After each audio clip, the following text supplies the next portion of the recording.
Alright, we're back. It's Sunday, about 5:45 in the afternoon. We're talking about changing this inner door window seal for the door panel with the chrome bead. So first thing you got to do is take this door panel off. So you remove the door lock knob. You're going to remove this. There's a clip in there that pop off and this comes off. One screw to take this off. 3 screws on this. One here, one under here, and one under here. And then on the door panel, you're going to have snap-in clips all the way around the outer edge. And you can pop those off, and that door panel will lift off. Once you get the panel off, we'll flip it over, and I'll show you how this is stapled through the plastic cap up here. This is all plastic rounded cap. I'll show you how it's stapled and how to mark it, drill it, and restaple it. And after you do that, you'll have a brand new inner window seal along with the bead.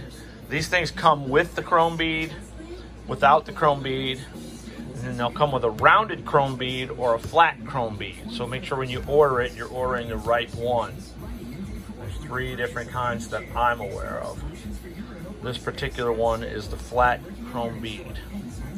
And I guess it all depends on the interior that came stock on your car. So let me get this door panel off. I will also show you the door guides. I bought these from Classic Industry. They come with a felt pad on them that actually sits up against the window and guides it when it comes up and down. The felt's on there to keep it from scratching the window. And the reason we're really doing all this is because I'm getting these windows tinted tomorrow, and if I don't do this now, it's going to scratch the tint when I roll the windows up and down. So I need to replace these. So we'll be right back. Alright, as you can see, the door panel's off the door. This is an old window guide. See the felt on it. See how it's flat spotted and worn through. They go right here. They actually fit on the inside there. And there is one bolt that holds them in. They're adjustable in and out. Tighten up the window as it rolls up and down. Alright, there's a new one. You can see the felt is new and very fluffy and probably does a much better job of keeping the window tight and not scratching the window as it goes up and down. Anybody that knows these cars knows that they're like half standard size bolts and half metric. The one that holds these 3 guides in happens to be an 11 millimeter. God bless them for doing it half metric and half standard. I'm sure, I don't know what they were thinking when they did it, but anyway, it's just one of those things you got to deal with when you have one of these cars. Alright, we're going to replace them, and then I will show you how to place the inner window seal. As you can see down there, it's plastic. It's a plastic cap, and it's attached to that plastic using staples. Some industrial type steel staples too. So I'll show you how to get those off next. Back again, ladies and gents. So I wanted to show you all one of the tricks I've learned over the years is these clips wallow out these holes after time, taking them out, putting them back in, and these cardboard panels getting damp and wet. They just don't hold the clips like they used to. In comes foil tape. This is just AC or HVAC foil tape used for ductwork. You can put this in and around these things and it will really help hold them in place. It works really well. It works well on a lot of things, but it does work well on these clips for door panels on these older cars. You can also see the plastic, how it's curved on the top here, right? And how if you break this, if you pull this back, you can see, focus here, you can see the staples, right? Staple, staple. It's going to be all the way down this line here. So what I do is I take a Dremel tool and I split these staples in half on this side, bend them up, and then push them through to the inside, because if you try and take them off on the inside, you will break this plastic. It's impossible. It's so dry and brittle, it will break. So then you can use this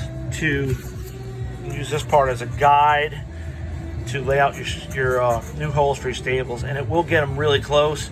You may have to re-drill a couple of them or add a few staples in certain places to get it right, but that's the best way I've found to do it. Just take a handy dandy Dremel tool with a cutoff blade on it, right? Cut those staples right there in half.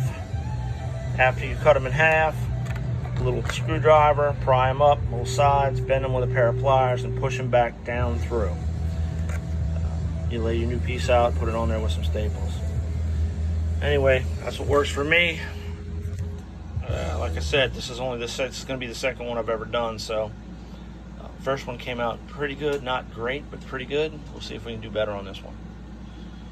All right, I'll show you all the finished product in a little bit.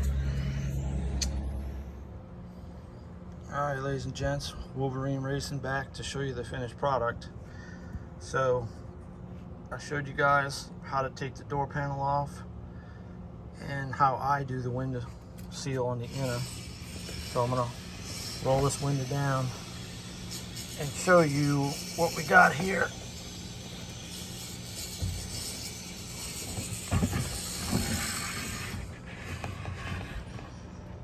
So if you remember, you know, this was all hard and brittle and it was missing this section back here. Now there's a nice soft pliable seal for the window in there. Got a new chrome bead on the outside. The other one had some dents in it, but it seals really nice on the window. Stops the window from rattling. Now, nice seal down there, and that's how it's done. That's the second one that I've done. They're not as difficult as I thought they were going to be. They do take a little work, but they can be done. Wolverine out.